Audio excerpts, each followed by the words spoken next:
조선 중기 학자였던 퇴계 이황 선생이 그의 책에서 다음과 같은 글을 적었습니다. 글을 골똘히 읽지 않으면 아무리 생각을 해도 얻는 게 없고, 생각이 지극하지 못하면 이치를 드러낼 것이 없으며, 부지런히 글을 짓지 않으면 붓이 무뎌지고,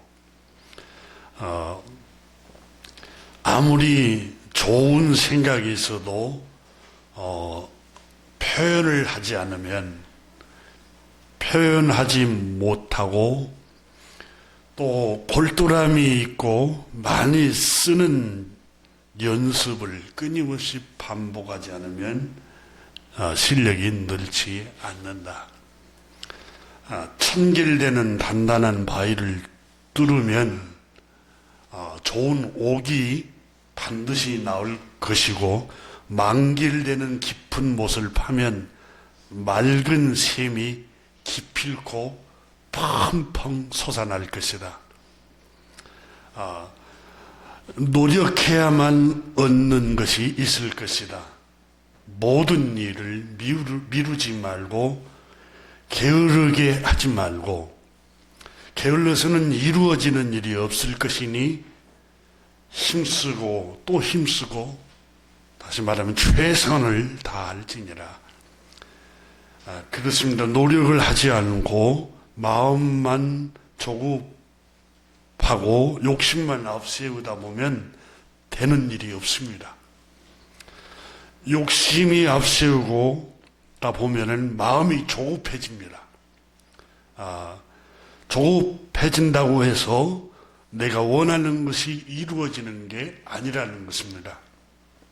세상 모든 이치는 내가 심은 만큼 거둔다는 겁니다.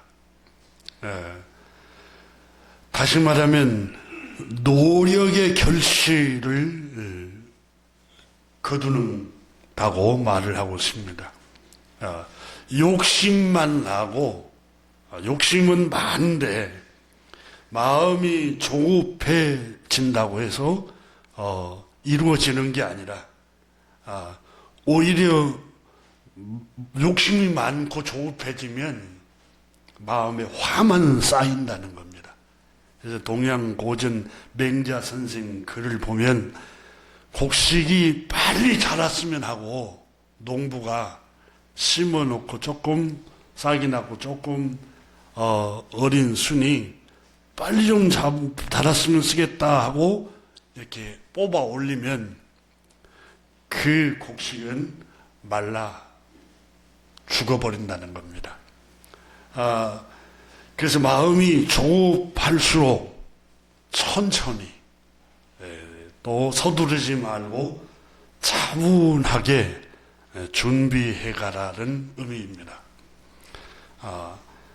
2024년 금년 한 해에 너무 조급한 마음 갖지 말고 차분하게 여러분 하나씩 생각하면서 일을 처리해가면 좋을 것 같습니다. 퇴계 이황 선생이 조급한 마음의 병통에 관해서 계속해서 이렇게 적습니다. 보내온 편지에 예전에 배운 것을 복습하기만 한다면 지금 새로 글을 읽는데 방해가 될 것입니다라고 되어 있는데, 이것은 학문을 어서 빨리 이루고자 하는 욕심 때문에 그런 거 아닙니까? 빨리 이루고 싶기 때문에 예전에 배운 것을 익힐 겨를도 없고, 다시 말하면 이 복습할 겨를도 없고, 새로운 것만 자꾸 이렇게 앞으로 나가면 지금 새로 읽고 있는 글도 정밀하고 익숙하도록 공부할 겨를이 없게 되고, 늘 마음이 조급해서 항상 어딘가에 쫓긴 듯하고, 그 결과 원래는 다양한 책을 폭넓게 읽고자 했지만 정작 글에 대한 이해가 거칠고 엉성하여 무엇을 읽었는지 이 도로 잊어버리게 됩니다. 그래서 마침내 책 한 권도 읽지 않는 사람과 별로 다르지 않습니다. 요즘 공부하는 사람들을 보면 매양 이런 병통에 빠져 있으니 이렇게 한들 결국 무슨 학문을 성취할 수 있겠습니까? 이렇게 그 글에 적어 놨습니다. 그러면서 태계 이황 선생은 마음의 욕심은 있고 이루고자 하는 꿈이 있는데 하나씩 하나씩 차근차근 돌담을 쌓듯이 인내를 가지고 착실하게 쌓아 올라가면은 어느덧 높이 쌓아 올라가 있다는 겁니다. 조급한 마음을 갖지 말고 미리 준비해가라고 말씀합니다. 학문뿐만 아니라 모든 일에 있어서 가정일이든 자녀 문제든 장사하는 문제든 사업하는 문제든 모든 일에 있어서 조급한 마음을 갖지 말고 차근차근 평정심을 잃지 말고 이루어 나갈 것을 권하고 있습니다. 조급한 마음을 가지면 모든 일이 잘 안 이루어집니다. 여러분 우리가 일이 잘 되고 뭔가 좋은 일이 있을 것 같으면은 마음의 평정심이 있어야 됩니다. 무슨 일을 판단을 할 때 우리 장로님 옳고 그름을 분별하게 해달라고 그랬잖아요. 이 조급한 마음을 갖거나 욕심을 품으면은 왜 이렇게 저런 판단을 하지? 왜 저렇게 행동을 할까? 그 상식이 있는 것 같고 지성이 있는 것 같은데 왜 저런 행동을 하지? 그런 행동을 하게 됩니다. 그래서 여러분 국가를 경영하는 사람, 우리나라의 국가의 지도자들도 여러분 왜 올바른 판단을 잃어버리냐면은 욕심을 많이 품으면은 올바른 판단을 잃어버려요. 그리고 조급한 마음을 가지면 평정심을 잃어버립니다. 여러분 생각해 보세요. 교통사고도 조급한 마음을 가지면 교통사고 나요. 혹시 교회 오시다가 늦어도 괜찮아요. 그러니까 조급한 마음 갖지 말고 천천히 오세요. 괜찮습니다. 오늘 본문 로마서 12장 2절에서 바울 선생 12장 1절, 2절, 3절에서 우리에게 권면합니다. 먼저 3절을 한번 보십시오. 함께 읽습니다. 내게 주신 은혜로 말미암아 너희 각 사람에게 말하노니 마땅히 생각할 그 이상의 생각을 품지 말고 오직 하나님께서 각 사람에게 나누어 주신 믿음의 분량대로 지혜롭게 생각하라. 조급한 마음 갖지 말고 너무 내가 미치지 못할 높은 생각을 해서 평정심을 잃어버리지 말고 행복을 잃어버리지 말라는 뜻이에요. 그러니까 1절에서 바울 선생은 형제 여러분, 우리는 하나님의 한량없는 은혜를 입은 사람들입니다. 그저 주시는 은혜로 믿음으로 아무런 값없이 죄인 된 우리가 의롭다함을 얻었습니다. 값없이 구원을 받았습니다. 그러므로 그 말입니다. 그러므로 형제 여러분, 값없이 의롭다 하심을 얻은 죄인이었음에도 불구하고 의인이라고 하나님 자녀로 삼아 주셨기 때문에 형제 여러분 몸을 하나님께서 기뻐하실 거룩한 산 제물로 드리십시오. 이것이야말로 여러분이 드릴 진정한 영적 예배입니다. 그러면 이 영적 예배는 구체적으로 뭘 말합니까? 바로 여러분 새로운 생활을 해야 되는 겁니다. 이 시대, 이 세상 풍조를 본받지 마십시오. 그것이 하나님께 드릴 영적 예배입니다. 그리스도를 본받아야 합니다. 그리스도를 본받는 게 영적 예배입니다. 여러분을 마음을 새롭게 하여 새 사람이 되십시오. 이리하여 무엇이 하나님 뜻인지, 무엇이 선한 일인지, 무엇이 하나님 마음에 들며 무엇이 하나님께서 원하시는 온전한 뜻인지 분간하십시오. 그렇습니다. 여러분, 하나님의 온전한 뜻은 로마서 14장에 온 율법과 선지자의 요약이 사랑이라고 그랬습니다. 온전한 뜻은 서로 사랑하는 겁니다. 자, 이것이야말로 믿음으로 구원받는 사람들의 새로운 삶의 방식입니다. 새로운 생활입니다. 이렇게 말씀했습니다. 그러니까 우리가 새로운 삶을 살아야 됩니다. 라고 바울 선생은 말씀하고 3절에 와서는 우리가 새로운 생활, 새로운 삶, 영적 예배를 하나님께 드림과 동시에 믿음으로 구원을 얻는 형제 여러분, 하나님 아버지는 하나님의 자녀들이 행복한 삶을 살기를 원합니다. 평안한 삶을 누리기를 원합니다. 평안하고 행복한 삶을 누리기 위해서는 여러분, 너무 분에 넘치는 생각 속에 살면은 평안을 잃어버립니다. 하고 3절에서 우리에게 행복할 수 있도록 일상생활을 하면서 평안한 삶을 누리는 방법에 대해서 말씀을 해주고 있는 겁니다. 2절에서는 여러분, 1절에서는 구원받았으므로 하나님께 여러분 헌신하십시오. 여러분 몸을. 이 헌신이 뭡니까? 바로 새로운 삶을 사는 겁니다. 2절에서 말씀했습니다. 그리고 3절에서는 말씀하기를 3절에서는 구원받은 여러분이 이 땅에 사는 동안에도 우리의 영혼이 구원받을 뿐만 아니라 이 땅에 사는 동안 행복하고 평안한 삶을 누리기를 하나님 원하십니다.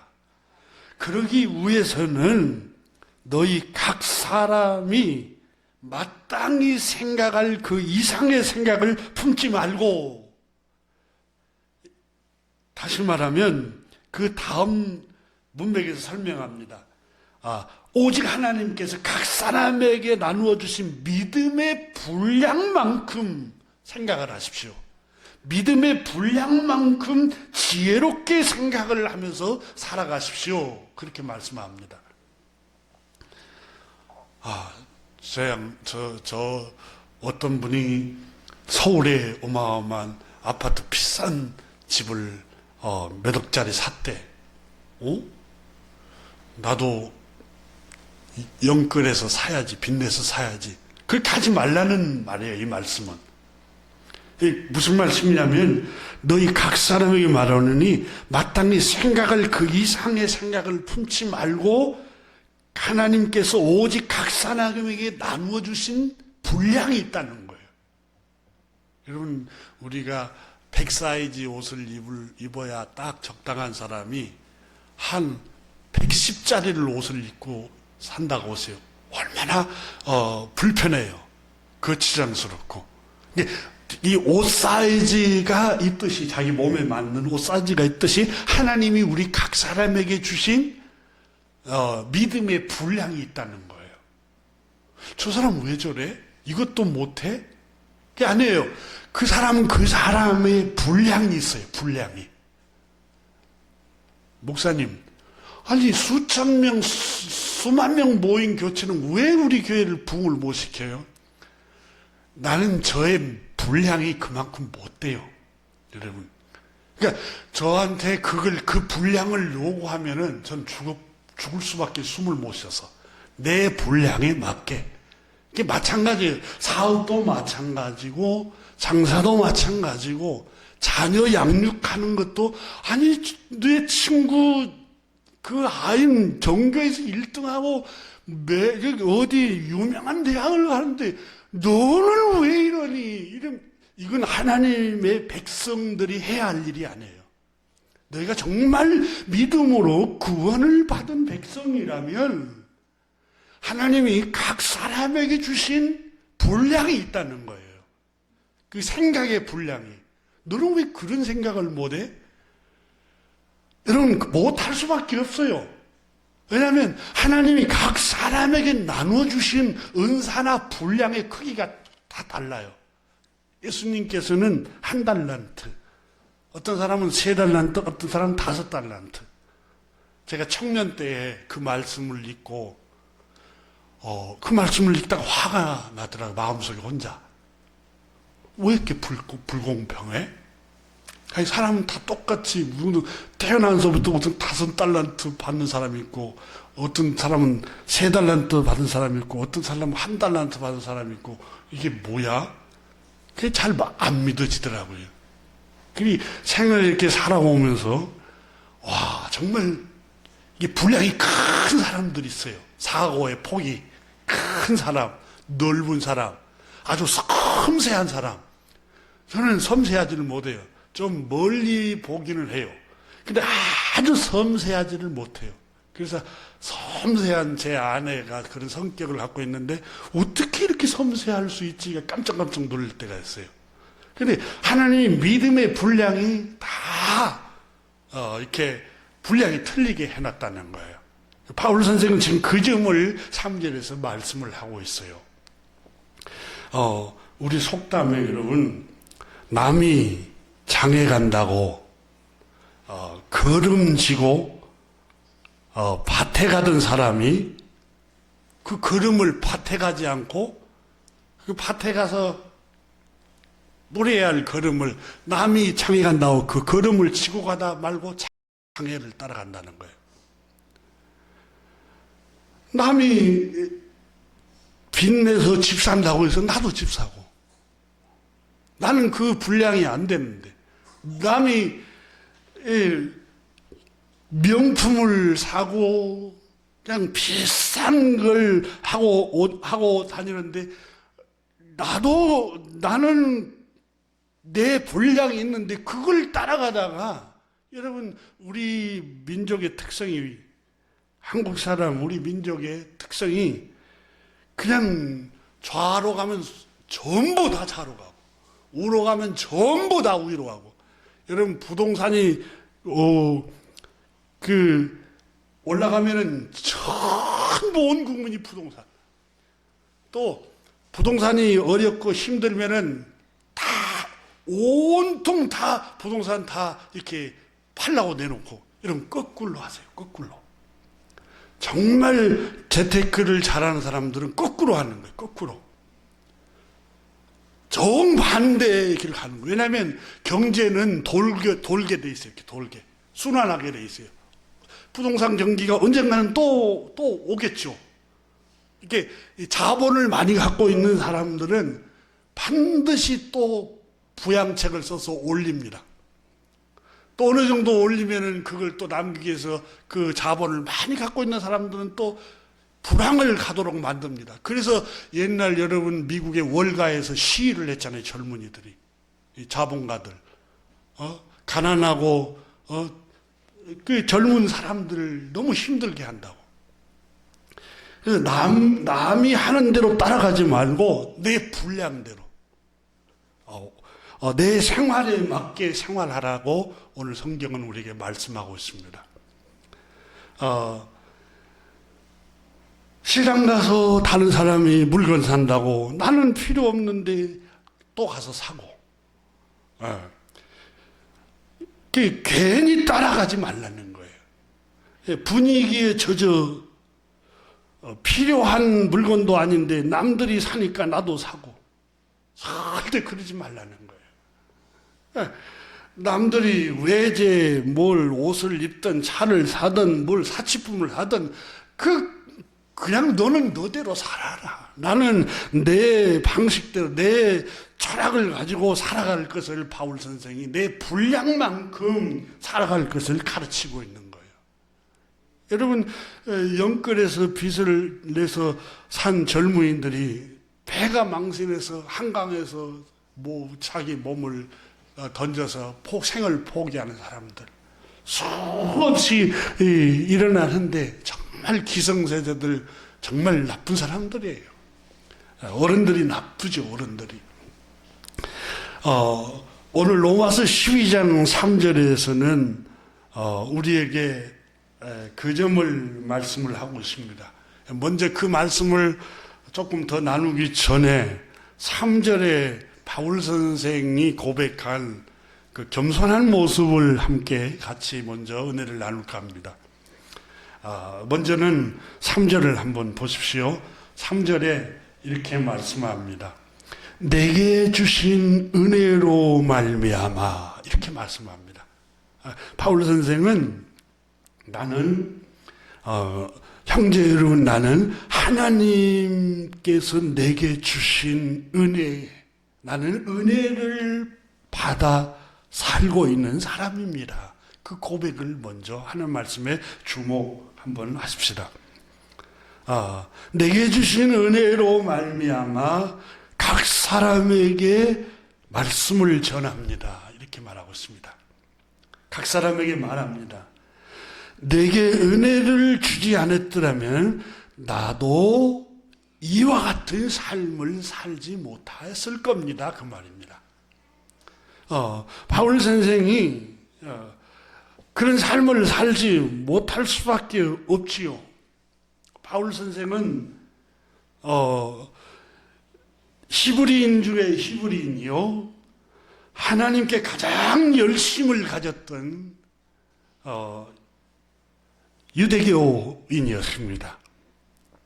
가말리엘 문화 선생 밑에서 율법에 능통하도록 공부를 했습니다. 그래서 사도행전에 벨렉스 총독이 바울 사도에게 이름을 개명하기 전에 사울이었죠. 사울아, 사울아, 너의 학문이 너를 미치게 하였도다. 이렇게 할 만큼 벨렉스 총독도 바울 선생이 당대의 최고의 지식과 최고의 학문이 뛰어났음을 인정을 했습니다.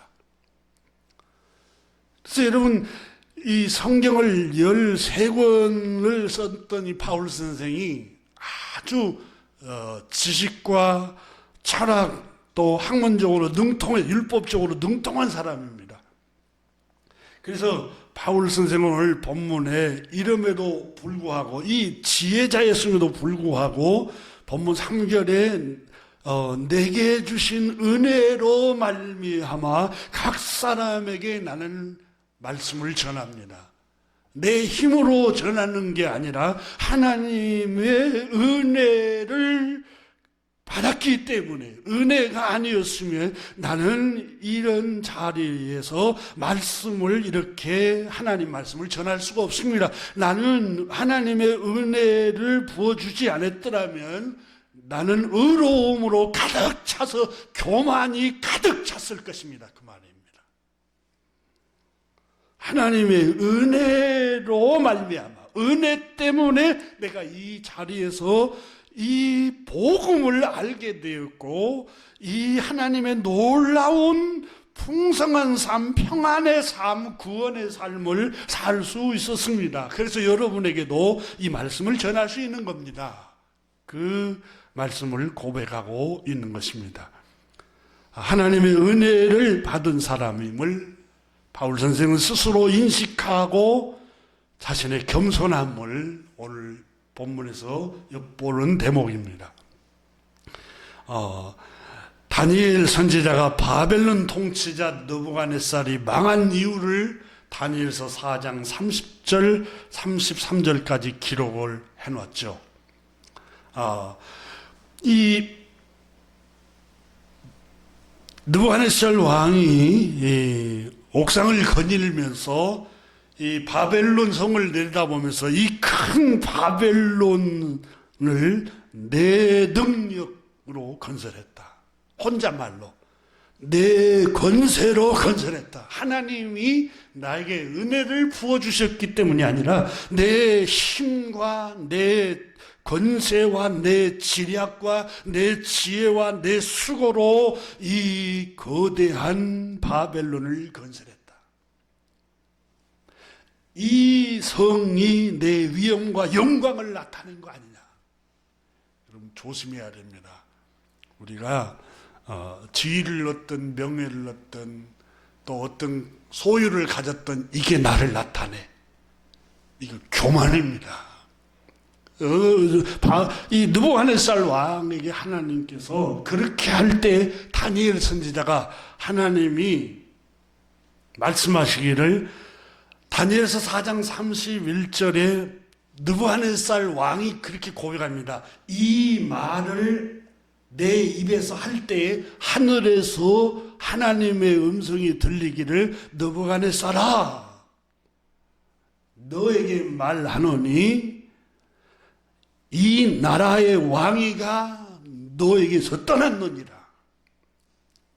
너는 사람에게 쫓겨나서 들짐승과 함께 살면서 소처럼 풀을 먹을 것이요 7대를 이와 같이 지내면서 처절한 짐승과 같이 살아가면서 지극히 높으신 하나님, 전능하신 하나님이 이 나라를 다스리시며 자기 뜻대로 자기 권세로 그것을 누구에게든지 주기도 하고 빼앗기도 하시는 분임을 알 때까지 짐승과 같이 너는 그렇게 생활할 것이다.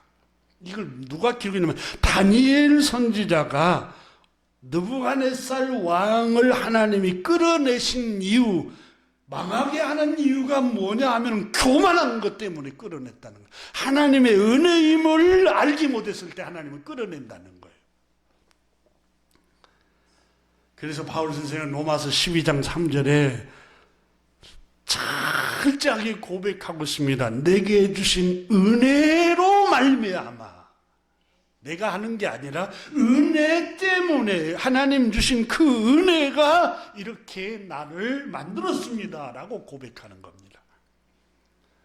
고린도전서 15장 10절에 바울 선생이 고린도 교회 교우 여러분, 내가 나된 것은 하나님의 은혜로 된 것입니다.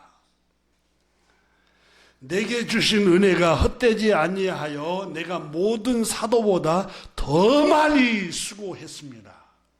강도의 위험과 또 강의 위험과 바다의 위험과 때로는 굶주리기도 하고 때로는 매를 태창에 40에 하나 감한 매를 수없이 두들겨 맞기도 하고 이 복음을 전하고 구원의 소식을 전해주기 위해서 모든 사도들보다 더 많이 수고하고 더 많이 위험을 당하고 더 많이 굶주리고 더 많이 고난을 당했습니다. 그러나 그것은 내가 한 것이 아니요 오직 나와 함께 하신 하나님의 은혜가 그렇게 하게 만든 겁니다. 내가 한 게 아니라 하나님의 은혜로다. 하나님이 그런 은혜를 주셨기 때문에 그 은혜가 나를 그렇게 하게 한 겁니다. 나는 하나님 손에 들려 있는 테레사 수녀님이 고백한 것처럼 몽땅 연필에 불과하다는 거예요. 하나님의 은혜로 된 것입니다. 이렇게 말씀을 하고 있습니다. 바울 선생은 고린도 교회 보낸 서신에서만 그런 게 아니라 9장에서도 로마서 9장 14절에서도 그런즉 우리가 무슨 말 하리요? 모세에게 이르시되 내가 긍휼히 여길 자를 긍휼히 여기고 불쌍히 여길 자를 불쌍히 여기리라. 전능하신 하나님이 주권을 가지고 그렇게 하신다는데 우리가 무슨 말을 하리요? 무슨 불만이 있으리요? 그런즉 원하는 자로 말미암도 아니요 다른 박질한 자로 말미암도 아니요 우리가 원한다고 되는 것도 아니고, 우리가 소원한다고 되는 것도 아니고, 욕심을 품는다고 되는 것도 아니고, 우리가 노력을 수없이 해서 장수하려고 하는 노력을 한다고 되는 것도 아니고, 오직 긍휼히 여기시는 하나님의 은혜를 주셔야 합니다.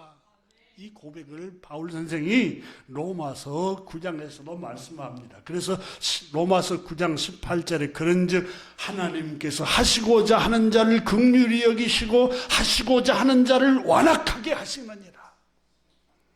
금년 우리의 생명과 우리의 건강과 우리의 앞날이 주님 손에 달려 있는 겁니다. 주님 손에. 인간은 토기장이의 손에 빚은 질그릇에 불과한 피조물입니다. 우리 하나님은 우리를 당신의 뜻대로 창조하신 창조주요 우리의 주인입니다.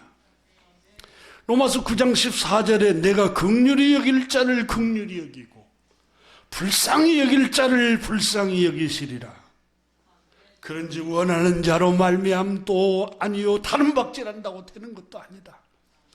오직 하나님의 자비, 하나님의 은혜, 하나님의 긍휼, 하나님의 은혜로 말미암느니라. 여러분 전도서 8장 16절부터 9장 1절에 지혜자 솔로몬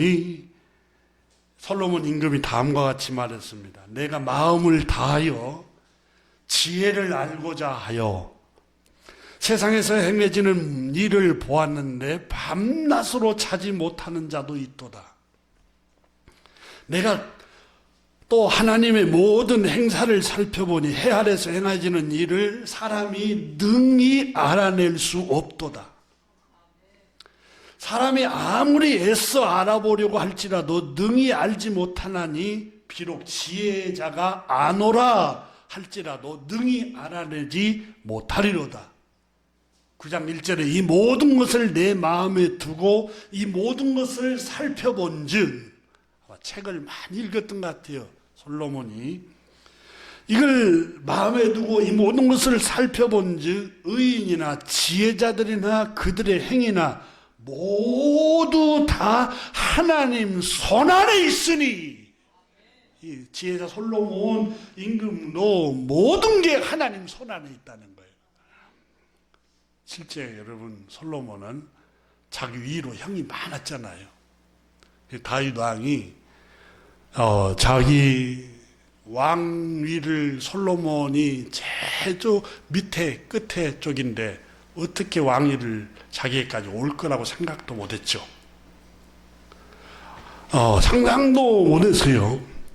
그게 다른 박질 한다고 되는 것도 아니고 싸운다고 되는 것도 아니고 노력 이렇게 권모 술수를 된다고 되는 것도 아니고 하나님의 은혜로 솔로몬에게 왕위를 가게 하셨잖아요.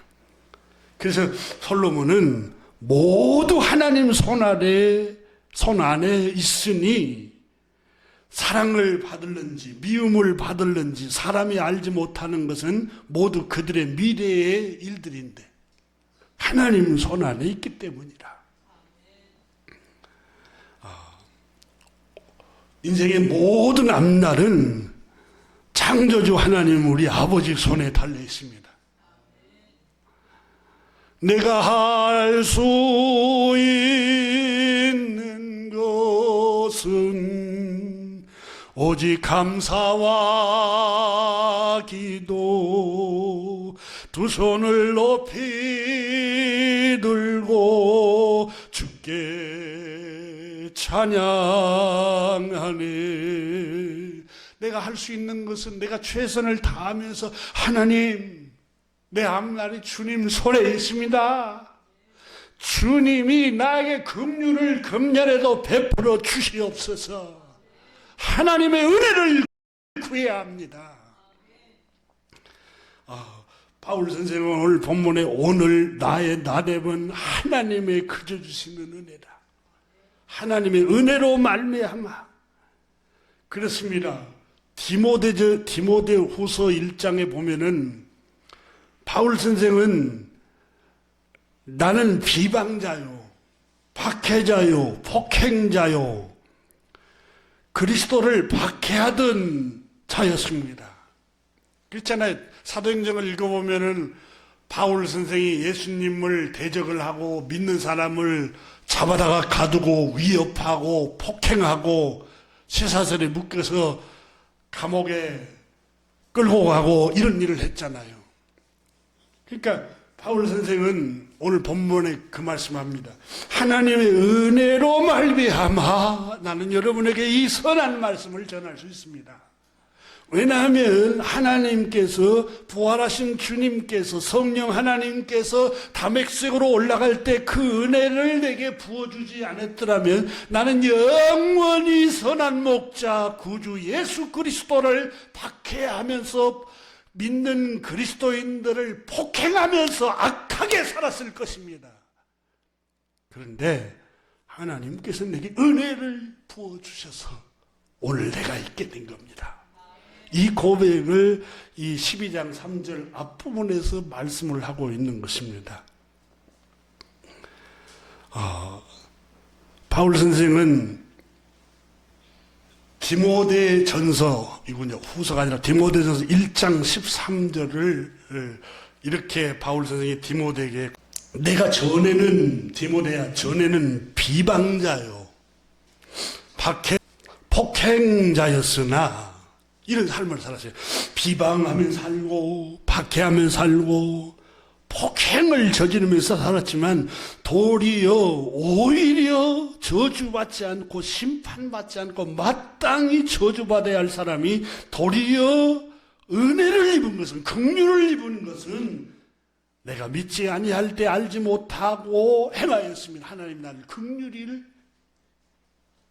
입혀주셨기 때문인데 알지 못하고 그런 일을 행했기 때문에 하나님이 나에게 긍휼을 베풀어 주셨습니다. 성령 하나님께서 바울 선생을 신령한 빛을 성령의 빛을 비추지 않았더라면 여전히 박해하고 살았을 거라는 거예요. 여전히 폭행을 저지르고 늘 비방하는 말, 조소하는 말, 수군거리는 말, 업신여기고 남을 무시하는 말을 하고 살았을 것입니다. 그러나 하나님이 나에게 은혜를 부어주셔서 내가 은혜로 구원을 입고 새로운 삶을 살게 되었습니다. 이건 내가 한 게 아니라 하나님의 은혜로 말미암아 그렇게 되었습니다. 그걸 강조하고 있는 것입니다. 바울 선생은 오늘 본문에 내게 주신 은혜로 말미암아 너희 각 사람에게 말하노니 말씀을 전합니다. 하고 고백을 하고 있습니다. 그리고 계속해서 마땅히 생각할 그 생각을 이상의 생각을 품지 마십시오. 공동번역 성경은 자신을 과대평가하지 마십시오. 이렇게 번역을 했습니다. 이 본문의 말씀에서 모든 불행은 생각으로부터 옵니다라는 점을 우리에게 교훈을 합니다. 그 보세요. 3절 보세요. 내게 주신 은혜로 말미암아 너희 각 사람에게 말하노니 마땅히 생각할 그 이상의 생각을 품지 말고. 그러니까 모든 불행이 생각으로부터 오는 거예요. 너무 높은 생각, 너무 욕심이 많은 생각, 너무 교만한 생각, 내가 믿지 못할 불량의 생각을 하니까 화가 나는 거예요. 여러분, 내 생각은 자녀가 이렇게 해줬으면 좋겠어요. 근데 그렇게 못 미쳐요. 그럼 화가 나요. 그 정도 공부를 해줘야 할 텐데. 그 정도로 성공을 해줘야 될 텐데. 내 생각에 못 미친다고 분이 막 나요, 분이. 근데 오늘 성경은 우리에게 말씀하고 있어요. 마땅히 생각을 그 이상의 생각을 품지 말라. 이렇게 말씀하고 있는 거예요. 우리의 불행과 행복은 환경의 문제가 아닙니다. 어떤 생각을 가지고 살아가느냐에 달려 있습니다. 여러분 보세요. 행복지수가 가장 높은 나라가 선진국이 아니에요. 선진국 중에도 있지만 정말 가난한 나라가 행복지수가 높은 나라가 많아요. 물질적인 환경의 문제가 아니라고요.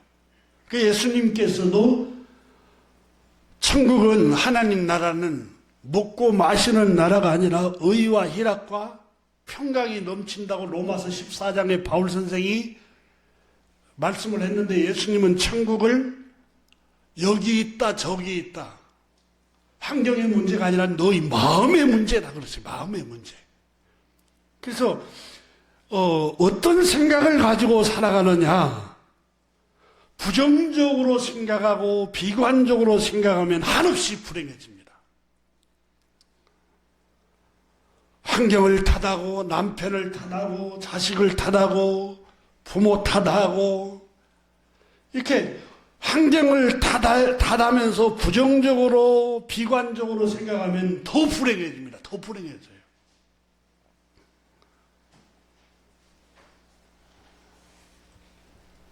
그리고 늘 비관적인 말만 하게 됩니다. 부정적인 말만 하게 되고 냉소적인 말을 하게 되고 그래서 스스로 불행해 이 부정적인 것에 스스로 자기를 가둬버리는 거예요. 스스로. 그래서 마음의 평안을 잃어버려요. 마음의 평안을.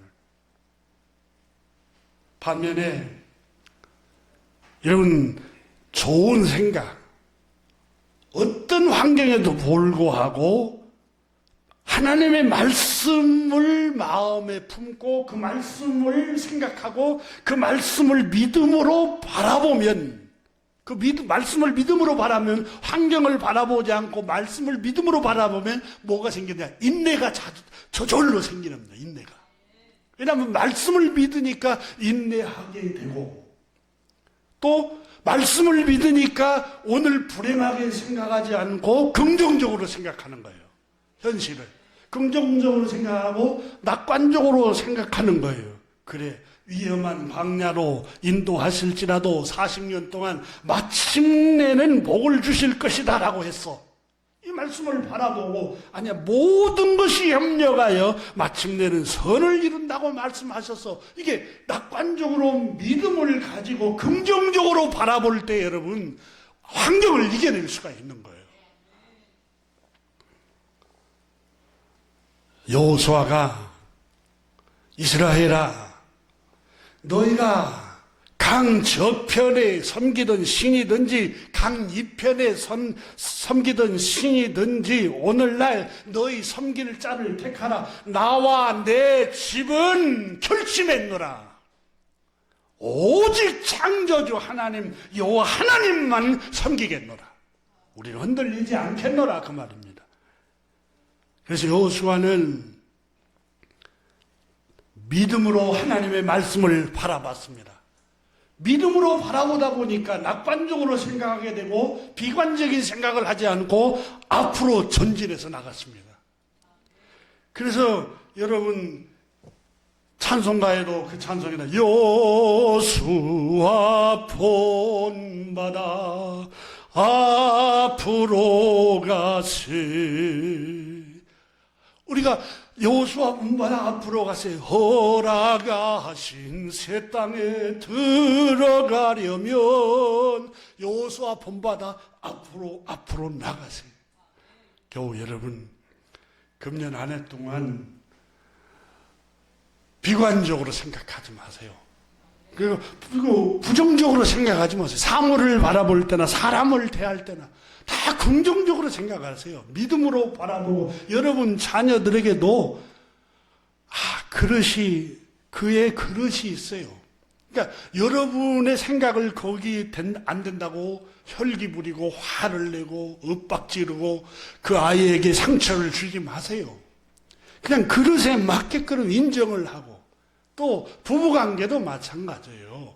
그릇이 틀려요. 그릇이 틀리니까 서로 인정을 하고.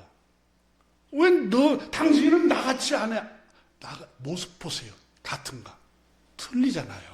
그러니까 틀림을 인정하면서, 여러분 요즘은 심리학에서 성격 테스트 하면서 다양한 성격을 갖고 태어나잖아요. 정말 기질이 완전히 다르잖아요. 그 기질을 이해하게 되면은 인간을 이해할 수 있는 것 같아요. 계속해서 하나님 말씀 다음 주에 나누겠습니다. 오늘 말씀 생각하면서 너무